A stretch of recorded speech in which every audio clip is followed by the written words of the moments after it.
And from the EFF's perspective, let's say they do get the call from the ANC saying, guys, come join a government with us. It'll be great. The EFF will say, well, you've just dropped below 50%.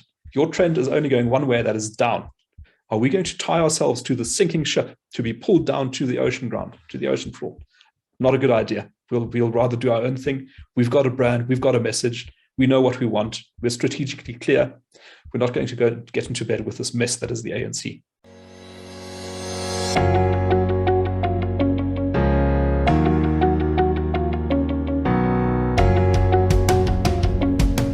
Hello, my name is Donald, and welcome to the #1 media company, WorldView.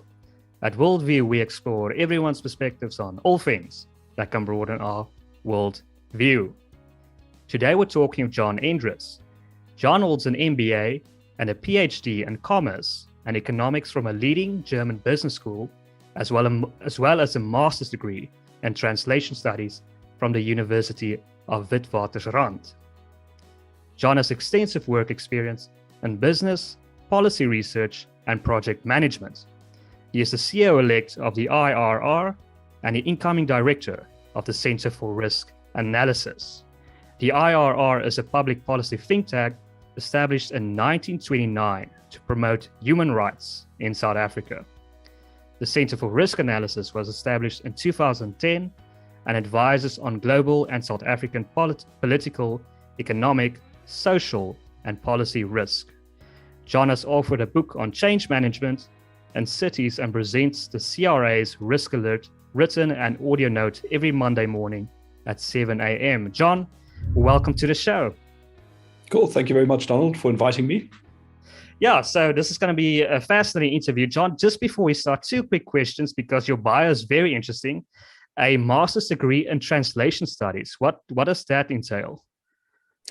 So the background is that my parents are both German, and I studied in Germany, so I speak German quite well. And then I also speak Spanish because my wife is from Venezuela. And so I spent quite a lot of time translating part-time between English, Spanish, and German, and then decided to get a qualification many years after I'd started working as a translator. And that is what I did between 2018 and 2020. Okay, so it's basically just a translator to become a translator degree or a master's degree. Yeah, so the translation studies degree is actually not about learning to translate, but it teaches you about the theory of translation. So what goes into thinking about how translators work. So it's quite academic, it's quite theoretical, but it's really useful if you've got the practical experience already, because it sort of explains different approaches, what works, what doesn't work, and it's super useful. That's interesting. And second question, quickly, the CEO-elect, what does that mean? It almost sounds like you've just been elected a president. So how does that work? Well, we weren't quite sure what to call it, but the background is that the current CEO of the IRR, Franz Cronje, announced that he was going to step down from the role in the second quarter of this year. The search for a successor then started, and eventually I was appointed as Franz's successor. And now we are both working at the IRR and have been doing so for the past over half a year. So it's currently got two CEOs, one incoming, one outgoing, and I'm the incoming CEO. And from 1st of January, Franz will be out and I'll be in.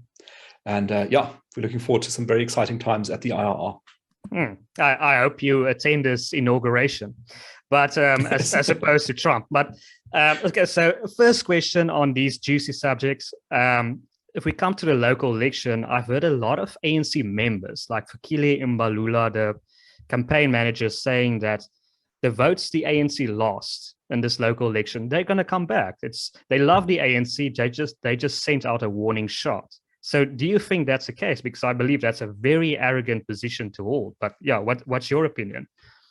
I think there's a grain of truth in what Fikile Mbalula said, in the sense that where we've tracked trends over time, we noticed that when South Africa was doing well economically, when it was creating jobs, when the economy was growing, then support for the ANC would rise as well. And then when the economy stopped growing over the last 10, 15 years or so, and joblessness increased and unhappiness increased in the population, support for the ANC went down as well. Very gradually, but still visibly. But what is far more important in this development is that many voters opted to stay out of the election. So the turnout declined, We saw that with these local government elections as well. And really what this is an expression of frustration and discontent of the voters with the ruling party. The question is whether they are willing and able to transfer their allegiance, their loyalty to another party. And that is something that I think has been a very gradual process over time. So certainly the ANC commands a lot of affection and loyalty from its members and supporters because of the historical role which it has played. But that credit is being used up bit by bit. And of course, now voters are saying, well, you know, what else have you got to offer us? What have you got that's new? You know, can you show us your job creation credentials? Can you show us your performance on infrastructure, on electricity, on water? And all of that is not looking so good. So perhaps we must actually now, sadly, look for a different party to support. And I think that's what's happening at the moment. So I think it was a warning shot across the bow. That's quite true. But I by no means think that it is inevitable that ANC voters will return to the fold. I think they will only do that if the performance of the economy and of government improves. And of that, I think the prospects are very, very slim at the moment. What is your opinion of a person like Fikile Mbalula? A lot of people say his bark is worse than his bite, that he has a track record of saying a lot of things but not doing a lot. So what is your opinion of that guy? Well, Fikile Mbalula has occupied quite a few ministerial roles. I think not with particularly great distinction, but I think that he has done rather well as elections or campaign manager for the ANC. You know, this is not the first election campaign that he managed. He's managed several before. And if you will cast your mind back, you will recall that in the run-up to those previous elections, commentators were always speculating about decline in support for the ANC coming. And often you would get the ANC, you know, producing a last-minute surge and getting the numbers up, getting the numbers out, and still coming in with a really respectable and decent result. And I think, you know, these elections in 2021 really were the first ones where that didn't quite work out. You know, these were historical elections because the ANC for the first time came in below 50%. And, you know, pulling out all the stops didn't work this time around. If you think of the fact that there was load shedding the week before the elections, you know, if there's 1 week in a 5-year cycle where there must be no load shedding, it is the 1 week before the elections if you're the government.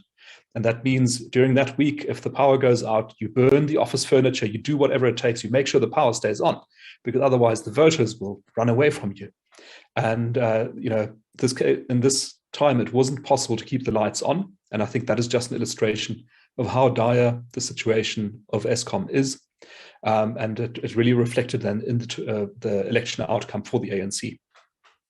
Do you also think that it was a bad choice by the ANC, or okay, I can't remember. Okay, yeah, it was the ANC, and Sanat Lamini Zuma. It's a long name. We decided to hold the election on the Monday. Was all that also a bad choice? I think the ANC got caught a little bit off guard.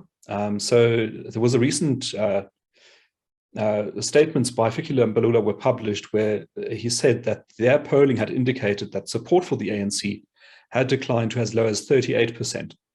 And we know that there were efforts to postpone the elections. The reason given for those efforts was that COVID was too dangerous and it would not be possible to campaign safely or even to vote safely. And therefore, an application was made to the Constitutional Court to condone an extension, a postponement of the elections beyond what is constitutionally permitted. And that would have given the ANC more time to, you know, get its house in order, to get its act together, and maybe to still pull off that last-minute surge. I think the ANC would have been quite surprised at the fact that the Constitutional Court did not grant the postponement, and then they really had to scramble in order to, you know, get everything together and still get a campaign up and rolling. And I think that the minister's proclamation of the election date on a Monday was out of the ordinary, as was the fact that there was only one registration weekend. Usually there are two. And all of this contributed, I think, to an election that was different from the elections that we had before. But the result was not very favorable to the ANC, as we know. So, John, the EFF and the ActionSA have collaborated to make the DA mayors to enable there to be DA mayors in Ekurhuleni, Johannesburg, and Pretoria. Do you think they will hold these mayors to ransom, and that, eventually the DA will have to resign to force those mayors to resign because they can't get anything done? Yeah, that is a possible outcome. I think the situation varies from municipality to municipality. In Tshwane and in Johannesburg, it might be possible for the DA still to build a majority government rather than a minority, which, if it is able to do so, means that it would not be beholden to the EFF or dependent on its support to pass budgets, for example.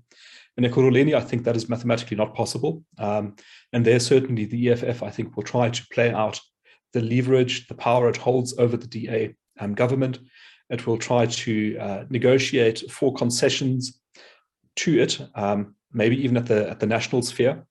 But I think that at this stage, the DA has been so burned by the experience of governing with EFF support in the aftermath of the 2016 elections, that it will rather relinquish power than cede its authority to the demands of the EFF. And that, I think, would be a perfectly acceptable outcome. If the DA can come out of it with its head held high and say, look, we were put into government, we did our best to govern, but unfortunately our attempts were spoiled by the EFF. Sorry, voters, next time give us a bigger majority, then we can do a better job. That's a completely legitimate outcome. I think it would be fatal for the DA to make concessions to the EFF. That would be really bad for its brand, not to mention governance per se. So yeah, I think it is a possibility that some of those governments will not last that long, but we might be surprised. Some of them might last longer than we expect. I know Helen Zille has said that they made concessions to the EFF that were fatal in Johannesburg with Herman Mashaba as the mayor. But did they make fatal concessions in any of the other metros, like Nelson Mandela Bay, that it was really that bad to have the EFF in the coalition? Well, I mean, the EFF didn't formally go into coalition, I believe, but rather, it was a supply agreement. So the EFF would lend its votes to the DA at moments which it considered to be opportune. But of course, from the DA's perspective, this was the equivalent of being held hostage and having a gun to your head with a trigger that could be pulled at any time, which makes governing terribly difficult and very stressful as well. In Nelson Mandela Bay, I think the situation was also that there were other parties involved in the coalitions there as well. I think the UDM played quite a prominent role despite being a very minor part of that government. But when it switched allegiance, then that government fell apart. It shows you how difficult coalition governments are. South Africa so far, I think, is not very experienced in managing coalitions, but that experience will come with time. And I think we are certainly entering into the period of coalitions, because the era of big parties dominating the political landscape, I think we are putting behind us at quite a rapid pace. So, John, what do you think is the story behind ActionSA and specifically Herman Mashaba? Because it seems he has quite an animosity towards the DA and he's very friendly towards the EFF. So a lot of people say he's perhaps just immature, but could it perhaps be a strategic decision to brand yourself as the anti-white party, like the anti-DA party? Is he perhaps much more political than we think he is? Really hard to say, Donald. I find it hard to speculate about Herman Mashaba's state of mind. I also think that he and his party don't always represent exactly the same positions. So I think the fondness that Herman Mashaba as the leader of ActionSA holds for the EFF is not necessarily reflected throughout the party. And that in itself can also create tensions within that party. The affection which Herman Mashaba has for the EFF is somewhat puzzling. It might be emotional in nature for reasons much as you describe, that he might have felt put out or badly treated by the DA while he was mayor and would have found solace and comfort in the arms of the EFF. And that, that is a certain debt of gratitude that he still feels, and is a reason why he is close to the EFF, or, always willing to give them some consideration, which most of the other opposition parties weren't. Yeah, but do you think there is a future for ActionSA outside of Gauteng, because they made their mark in Gauteng? So do you think they can make a big splash in KZN, for example, 2024? Do they have a potential outside of Gauteng? I think they do. So I think Herman Mashaba really achieved a great thing in these elections, because creating a party out of nothing and then getting it to a considerable position in these local government elections really was a remarkable achievement, and it deserves recognition, I would say. The reason why I think that he has potential to grow outside of Gauteng, which is his main base at the moment, is that in our polling for many years, we have found that there is a very large share of the South African public that is right of center, so conservative leaning rather than left leaning. And this share of the voting population does not find itself reflected in the political party spectrum. In other words, most of the choices that are available are to the left of center, from the ANC to the EFF, to a variety of smaller parties, but there's very little for, especially a black right of center voter to vote for. And Herman Mashaba is maybe the first one to tap into that potential pool, very large voting pool in South Africa. And if he manages to parlay the successes that he has achieved in these local government elections through running with coalitions and building out a power base, I think he has a chance to make a go of it in the 2024 elections and to really create a nationwide footprint for his party. I also think that if Herman Mashaba isn't the man who does it, somebody else will do it, because that voter pool is out there and it's waiting for somebody to tap into it. Do you think it's politically smart of him to bang on the anti-illegal immigration drum? That also taps into that black conservative voter. Yeah, I think this is, in a way, that is quite a populist measure, and it is in a way also quite Trumpian. So it is the South African equivalent of saying, build a wall. In the American case with Mexico, and here, you say the immigrants are the problem. I think it is attractive to a certain segment of the voting population, but it is also a strategy that worries me, because Herman Mashaba sort of really skirts the edge between being on the right side of arguments about the sovereignty and border protection, and being on the wrong side where you say foreigners are the problem in the country, and therefore foreigners must be made to pay or must be driven out, that sort of thing. And I think so far he's mainly been on the right side, but only just. And that makes me feel quite uneasy. Yeah, he's definitely treading that rope. But so the Democratic Alliance didn't really expand, or okay, they would say they consolidated. That's Helen Zille's words. But they didn't really expand their voter base. So what do you think is the future of the DA? Can they really grow again? Is there potential to grow again? I think the significance of the elections on 1st November wasn't so much what the DA did or didn't do. The significance of the elections was really the fragmenting of the opposition vote into smaller parts, and also its growth at the same time. So if you look at the 2016 election results and you add together the percentages of all the smaller parties, so you exclude the ANC, EFF, and DA and just add up all the little ones that remain, you would have gotten a total percentage of 11%. But now in the 2021 elections, that percentage has grown to 22%. So it has doubled in the space of 5 years. And what has happened here is that there are more parties serving more constituencies, and thereby they are able to target their messages to target groups more accurately. And this is the much more important development than the actual share of the vote that the DA got. There's an analogy that we use to explain what happened in the elections. And we say that you must imagine that we're in the African savannah, and there's a mighty buffalo that roams the savannah and dominates everything around it. It is accompanied by a little calf. And for many years, commentators have wondered about the lion that was going to emerge to take down the buffalo. And they would look behind every tree and under every bush to see if the young, powerful lion was waiting there, lurking, ready to take the buffalo down. And they've been disappointed at every single election. And the reason why is that there is no lion, but what there is a pack of wild dogs. And wild dogs are very successful hunters in nature, and they have a much higher kill rate than lions do, as a matter of fact. And what we're seeing now is a pack of wild dogs, which, if it can catch the scent of the buffalo and understand that its objective is to go and eat the buffalo, will be able to bring down the buffalo. And the DA is one of those wild dogs in the pack, but it's not the only one. And by itself, it can't do much. A single wild dog can't do anything against a buffalo, but a whole pack can. And so the idea that we see forming out there is that all these smaller parties ranging, from the Freedom Front Plus to ACDP to ActionSA to the Democratic Alliance, maybe even including the IFP, the UDM, the PA, and Good, all of these parties will now begin to think, oh, there's actually a nice juicy buffalo over the horizon, which is there for the taking, but there's only one way to take it, and that is for us to work together. Otherwise, we can't do it.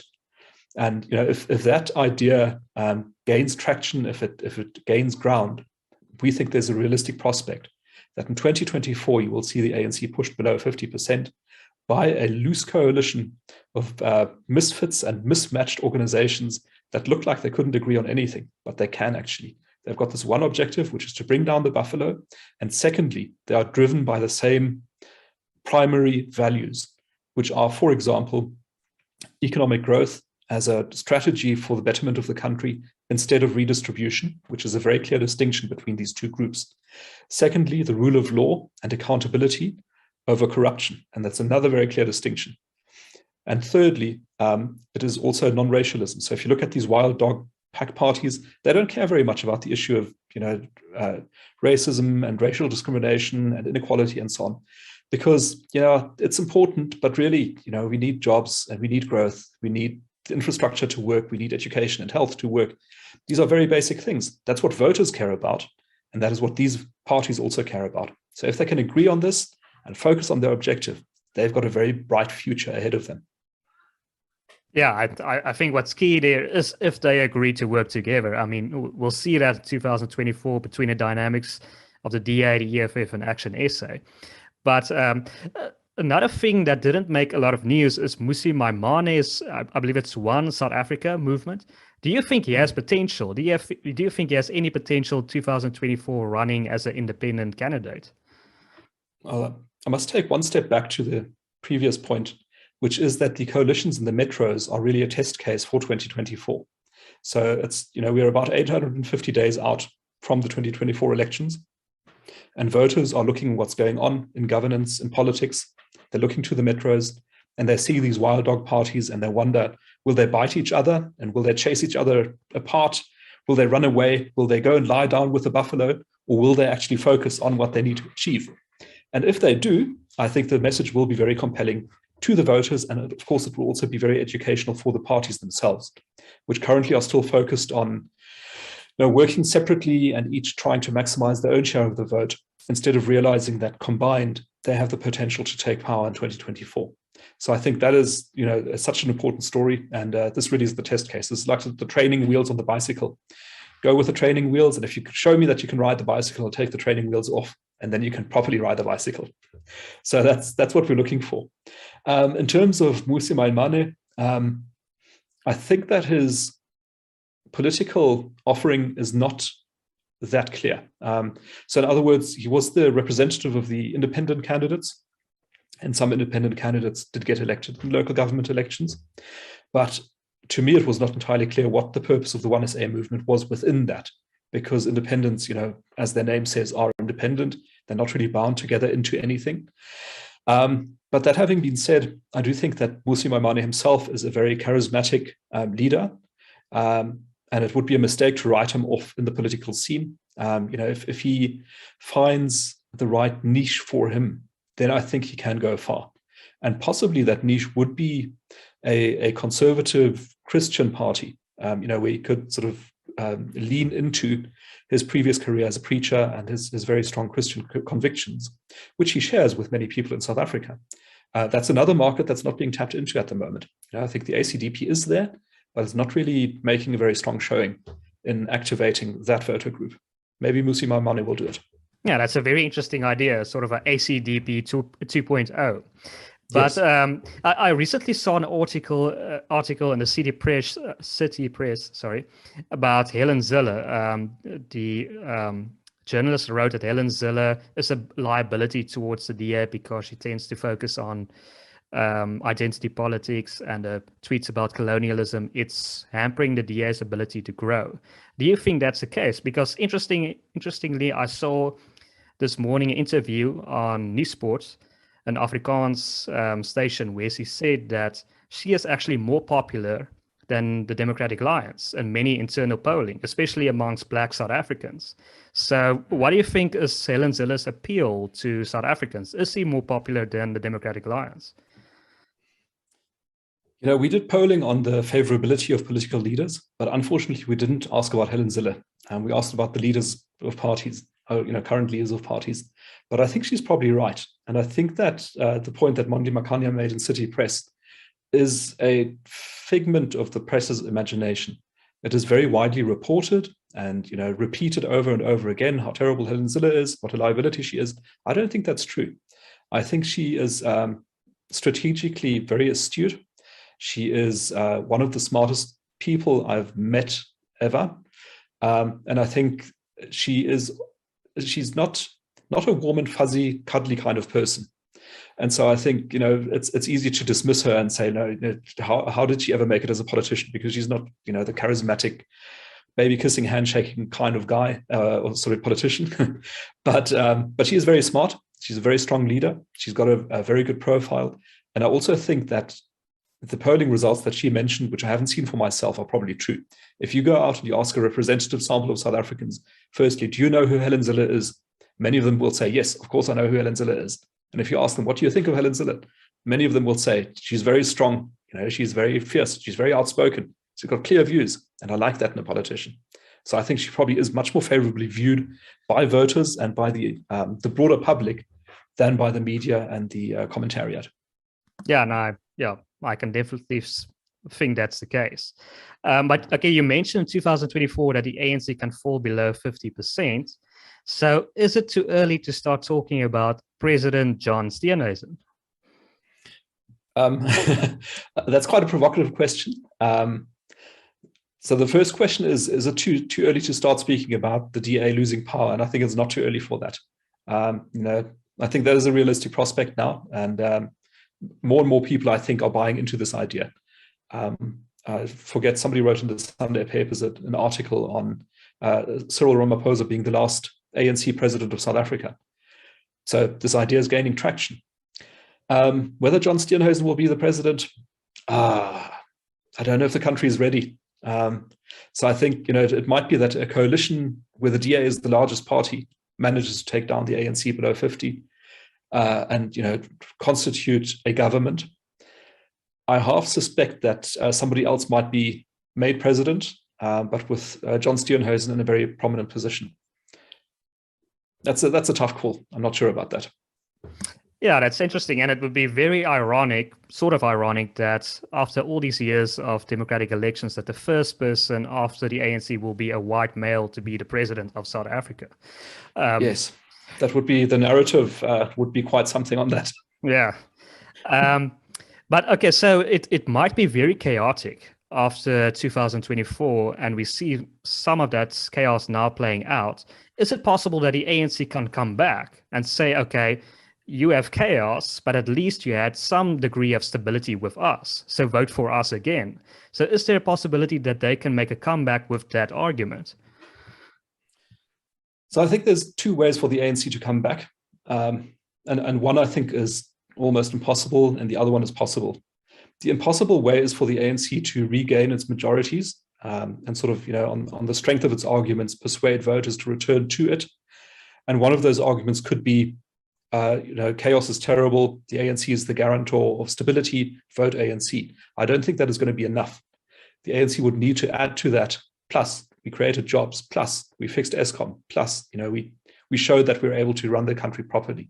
And I'm not seeing any chances of that happening. I think the ANC is too weak at the moment, too demoralized, and also too bereft of ideas to be able to do something like that. So I think that route is closed to the ANC. The way in which it might get back in would be through a coalition. So one option is that it drops below 50, but goes into coalition with the EFF or some other parties, or maybe even with this wild dog coalition, that some of the better parts of the ANC might abandon the rotten parts, which are very, very large, and throw in its lot with the wild dogs and say, look, we really want to make things work, get things working again.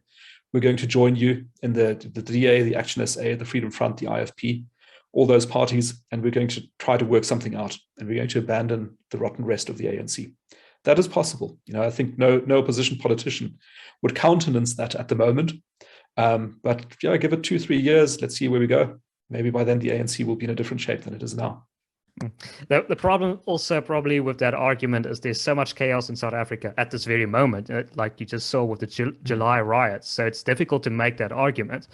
But do you think the ANC and EFF would want to go into a coalition with each other? Because I think you've mentioned in a CRA video that it's not very politically astute of either one of them to want to do that. So yeah, what's your opinion on that? I think it has long been the default interpretation of where the EFF goes, and say, it belongs back with the ANC. It has presumably been Julius Malema's plan all along to say, let's get to the point where I get invited back in and concessions are made, which I want, and then I'll be able to exercise power. But I wonder if the time frame is not getting a bit too long for this to work out. The EFF built its reputation, I think, on being disruptive and being noisy in the public sphere. It's been doing that now for 9 years, I think. And I think this getting a bit tired, so what else do you offer apart from disruption? And the voters, as we saw in these local government elections, there are some that vote for the EFF, but they're not really breaking through that 10% barrier properly, which is interesting because if you think of South Africa, we've got sky-high unemployment, we've got terrible poverty, we've got no growth, people are getting poorer. So really the ground is ripe for a socialist message where you say, this inequality is unbearable, this poverty is unbearable. We need the state to take charge, to redistribute, to make life better for everyone. So compelling message, and the ground is really ripe. Plus, you've got the EFF, which is led by South Africa's most strategically astute politician in the form of Julius Malema, who is charismatic, who is a branding genius, who's got the red thing down, he's got the red beret, he's got the revolutionary talk, the revolutionary poses. So you've got the perfect conditions for this to work, and still they can't break through the 10%. And why not? I think partly it is because South Africans are actually quite sensible and moderate, most of them, and actually, think they see through this and they think, well, I'm actually not so sure that's going to work. I want proper policies that will produce growth and jobs and a decent outcome for me and my family. That's real breakfast table issues that people are interested in. So don't you also think it's because he's somewhat tainted with corruption? And I believe a lot of South Africans, that's their number one. If you're seen as corrupt, that's the best way to shy a voter away from you. I think voters are actually not that put off by corruption. So, they're critical of it. But I think there's some truth to the argument that this hurts the EFF's prospects. Not so much because corruption is seen as unacceptable, but because the EFF is seen as being not credible. In other words, you might consider, you sort of got the news about the EFF having been involved with the VBS banking scandal and being involved in corruption when it gets the chance. And of course, the more power it gets, the more chances it gets. And you wonder, if a billionaire were to come along and say to Julius Malema, look, dude, I'll give you $100 million, I'll buy you an island, the Caribbean, if you just promise to go there and stay there. Is he going to say no? How committed is he to the revolution? And you say, well, he likes Gucci, he likes Prada, he likes the finer things in life. So, he's probably corruptible. You can be bought off. So are you going to trust him as the leader of the revolution? He might say, no, he's not credible. So it's very entertaining watching him. I'll go to his rallies. Maybe I'll vote for him now and then, just as a lark. But I don't really think that this is the guy who's going to bring the revolution. So it's the credibility problem plus the target market problem, I think, which the EFF has got. Yeah, it's an interesting argument you made. It's corruption. The problem of corruption, it's more of the same. And yeah, you can imagine why a voter would be put off with that. But the last question, it's been a fascinating conversation. The last question I want to ask you is about this push by the ANC and Ramaphosa to create smart cities, which is quite an interesting development, right? I believe we were supposed to have a bullet train by now, but I don't know what happened to that bullet train. But why do you think they are pushing this? Why do they want smart cities? Is it just an opportunity to steal once more? What is the drive behind this? I think it is delusional, and I think it is very easy to make fun of this. But unfortunately, the consequences are very real, because this delusion of grandeur that is displayed in plans like this is reflected in much smaller projects as well. The ANC believes that it is capable of affecting changes that it can't. So it is actually a terrible thing to see. I think it's completely unrealistic. And the reason to do it is to divert attention and to pretend that you know what you're doing and that there is a bright prospect and a bright future out there. in the midst of 44% unemployment, in the midst of poverty, in the midst of railway tracks being stolen, you paint a picture of bullet trains and smart cities. I think it is ludicrous. But isn't it also following a sort of trend? Because you see the same sort of arguments being made, I believe, in countries like India and East African countries. They are doing the same thing. And don't they want to emulate that? Sort of, okay, they can do it, we can do it as well. I think that's true. So, I mean, there's a certain type of ambition underlying it as well, I think.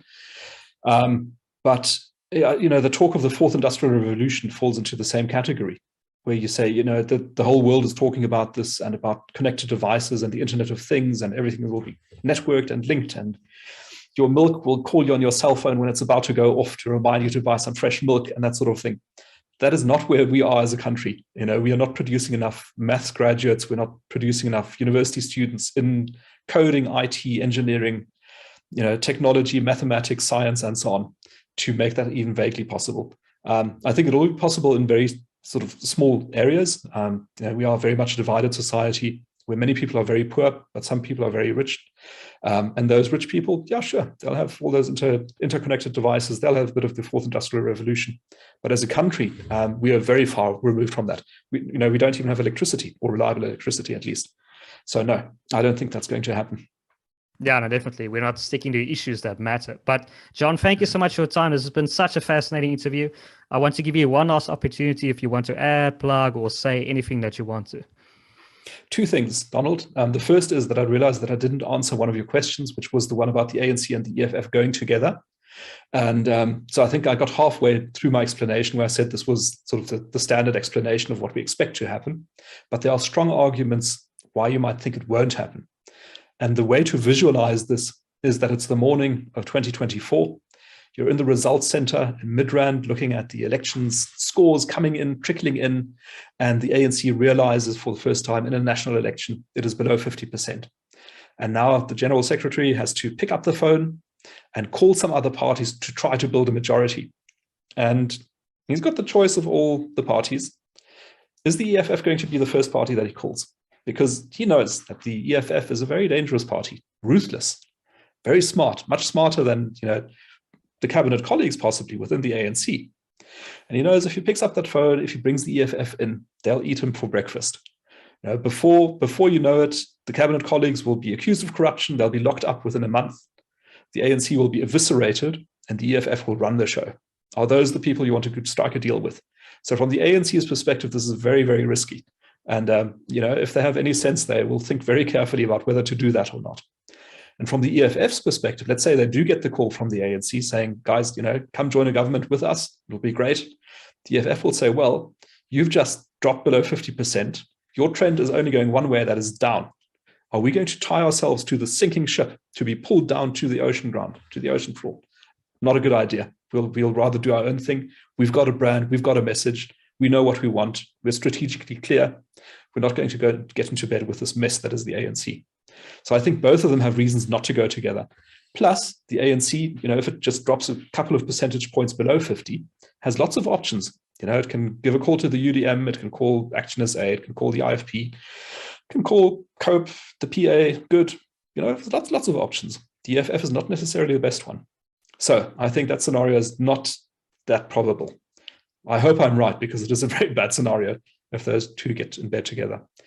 But on the other hand, if they did get into bed together, they would probably also go down together.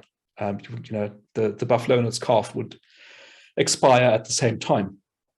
But still, I hope that doesn't happen. And then the second point is the invitation to maybe just mention the work that we do. The organization is the Institute of Race Relations, but we also run an online newspaper called Daily Friend. And that is the thing that I would like to invite listeners to come and check out, dailyfriend.co.za. We publish news and analysis, and it's a very good place to get your information, I think.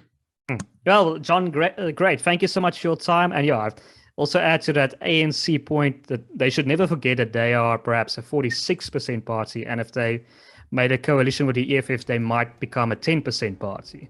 They should always keep that in mind, right? That exactly. The other party has the 10%, they have the 46%, and they have the potential of losing that.